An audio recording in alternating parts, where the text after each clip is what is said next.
My name is Shamela Kylassum and I own and run my own business, Pansophia Associates. What I do is I create a safe space for people to reconnect with their brilliance and to be able to understand other people's brilliance. The key thread all the way through the rich and varied jobs that I worked on was my love of working with people and developing them. And I had this secret dream all of that time of becoming a coach and or working in training. And I didn't think it was possible until around my 40th birthday when I realised that I could retrain myself and give it a go. So I did. I would like to be known for being able to enable people to have richer relationships with each other. The core focus of my talk is how technology can enable human connection. Imagine being told that your 3-week-old daughter can't hear your voice. My name is Shamela Kylassum, and I'm going to be talking to you about how technology can impact human connection.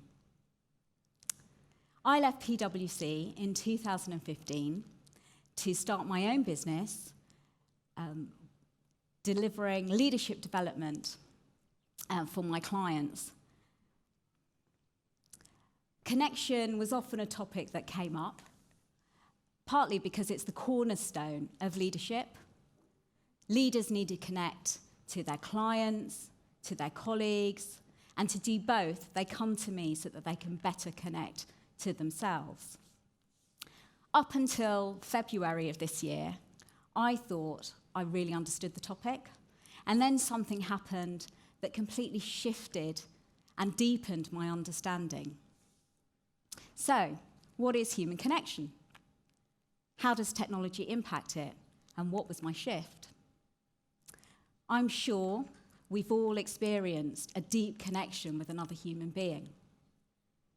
It can happen in a fraction of a second. We feel heard. We feel seen. We feel like they know us and we know them.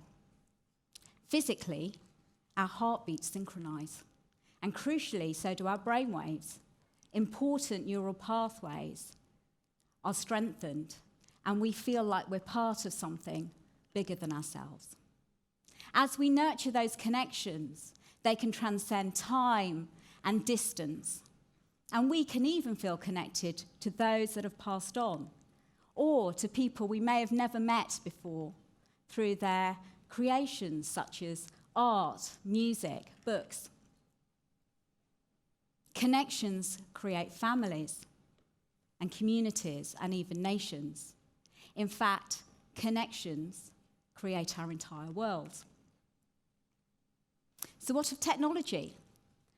We often hear that technology negatively impacts connection. In fact, we use it as an excuse to disconnect from each other.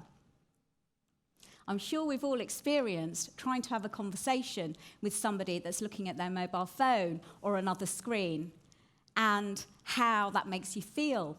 I know I get quite annoyed, and as an adult, that's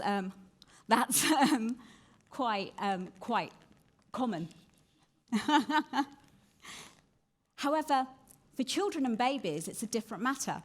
Studies have shown that when adults try to connect with them without their full attention, their neural pathways, the baby's neural pathways, weaken. So I find that quite frightening. However, it doesn't have to be that way at all. And I have a story of how technology has done the exact opposite for me and my family. So in February, I became the mother to these 2 cuties, 2 baby girls. And now they've got very different personalities. Padmini is the eldest by 1 minute. And she is vivacious and she engages with the world all the time. She laughs and giggles at absolutely everyone and everything.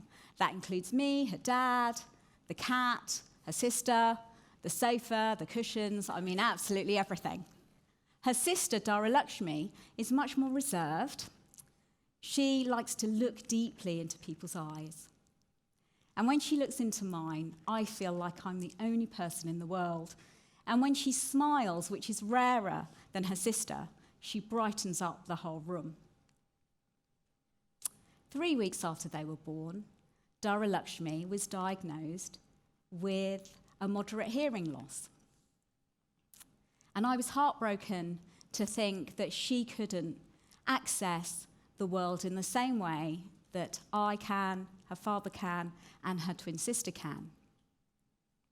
I also realised that though she could hear quite a lot of the surrounding world, she couldn't hear my voice unless I was holding her close, which meant when I put her down or when I was just out of her eyesight, she couldn't hear me call her name to soothe her.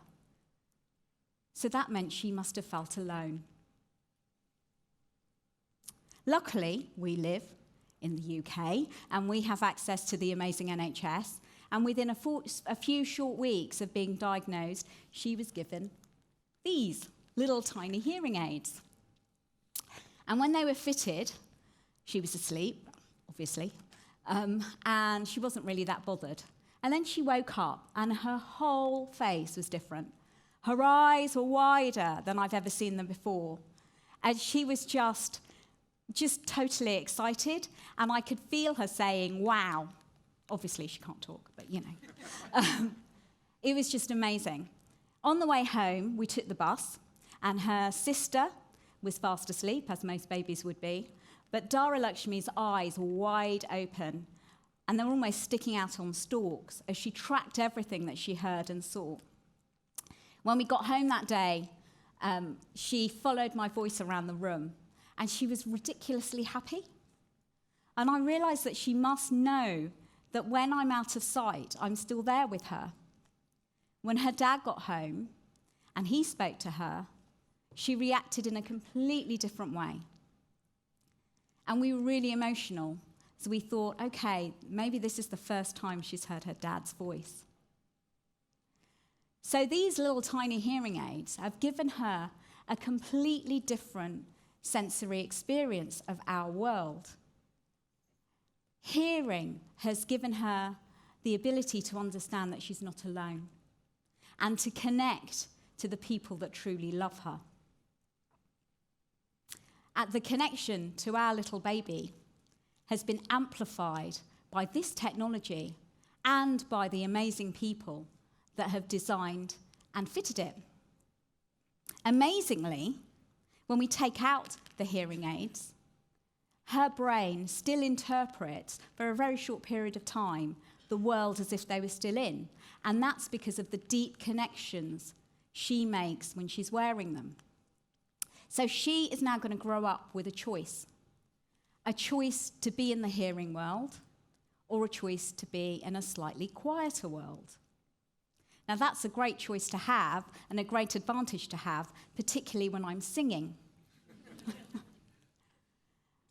She also has the ability to connect her sister to a different world. And her sister, Padmini, will now be able to experience this slightly quieter world and this much louder world through her baby sister.